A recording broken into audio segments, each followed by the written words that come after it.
Now, you might think that I chose my second theme, the importance of imagination, because of the part it played in rebuilding my life, but that is not wholly so.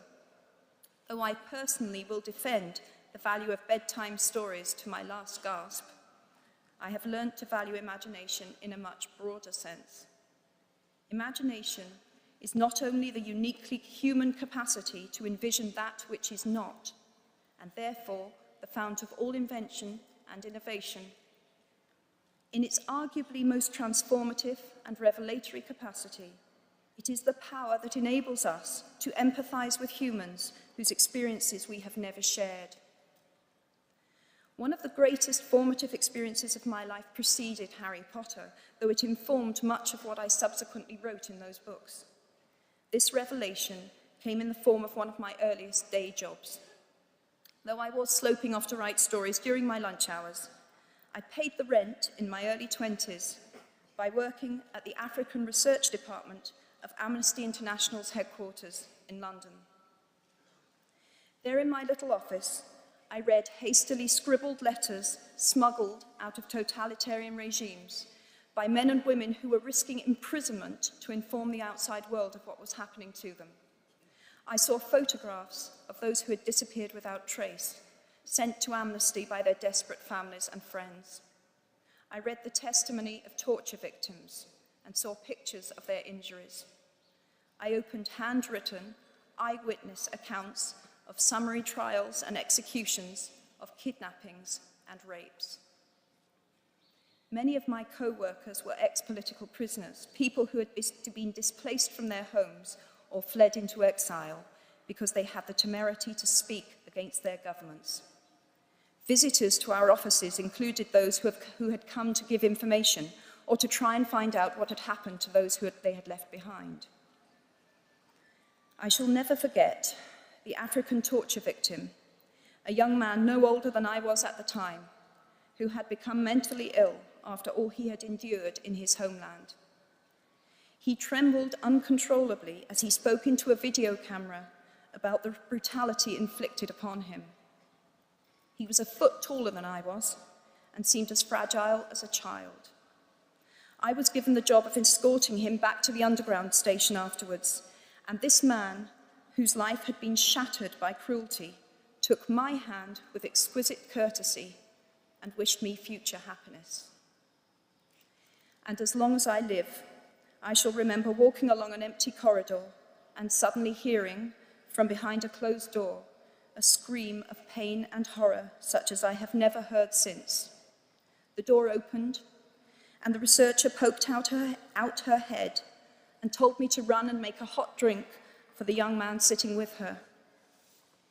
She had just had to give him the news that in retaliation for his outspokenness against his country's regime, his mother had been seized and executed.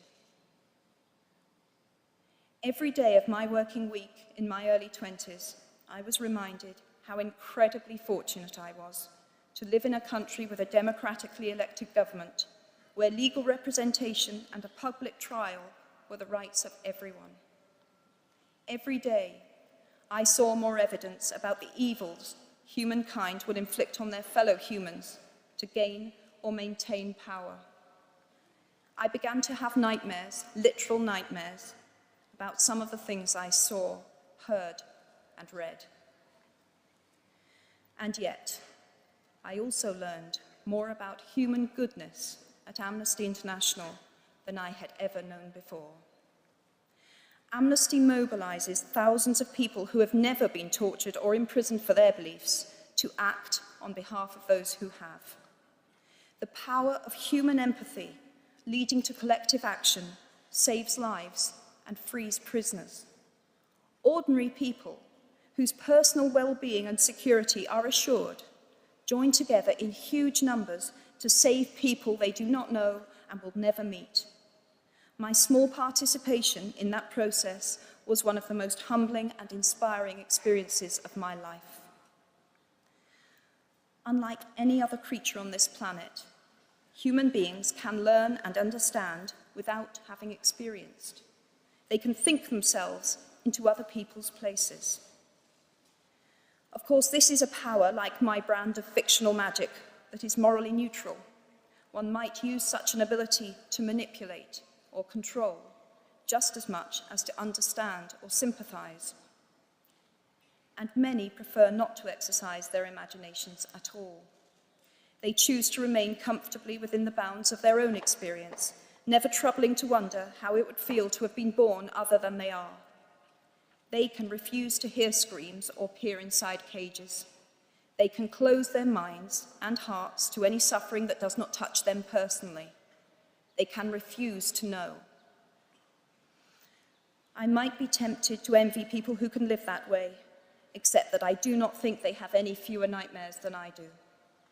Choosing to live in narrow spaces leads to a form of mental agoraphobia, and that brings its own terrors. I think the willfully unimaginative see more monsters. They are often more afraid.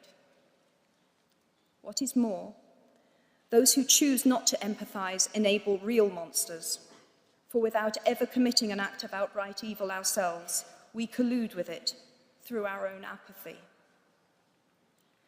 One of the many things I learned at the end of that classics corridor, down which I ventured at the age of 18, in search of something I could not then define, was this, written by the Greek author Plutarch.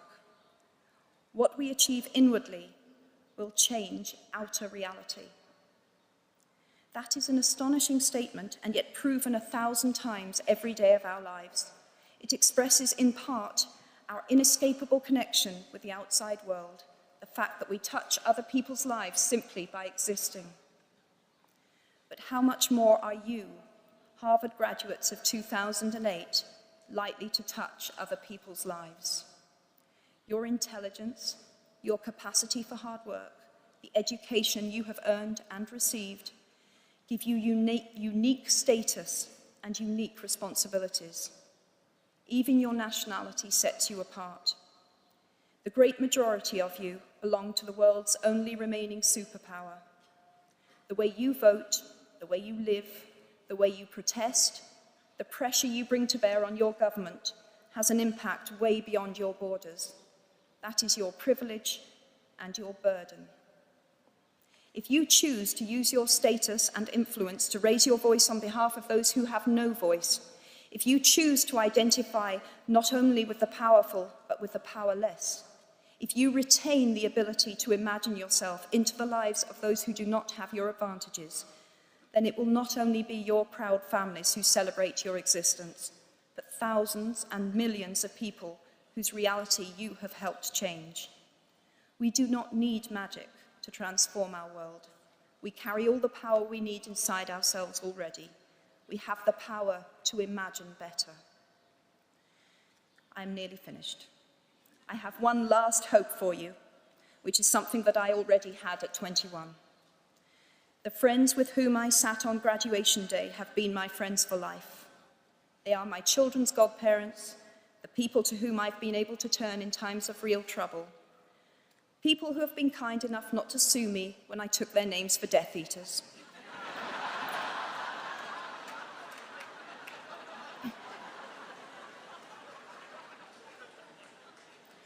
At our graduation, we were bound by enormous affection, by our shared experience of a time that could never come again, and of course, by the knowledge that we held certain photographic evidence that would be exceptionally valuable if any of us ran for Prime Minister. So today, I wish you nothing better than similar friendships. And tomorrow, I hope that even if you remember not a single word of mine, you remember those of Seneca, another of those old Romans I met when I fled down the classics corridor in retreat from career ladders in search of ancient wisdom. As is a tale, so is life. Not how long it is, but how good it is what matters. I wish you all very good lives. Thank you very much.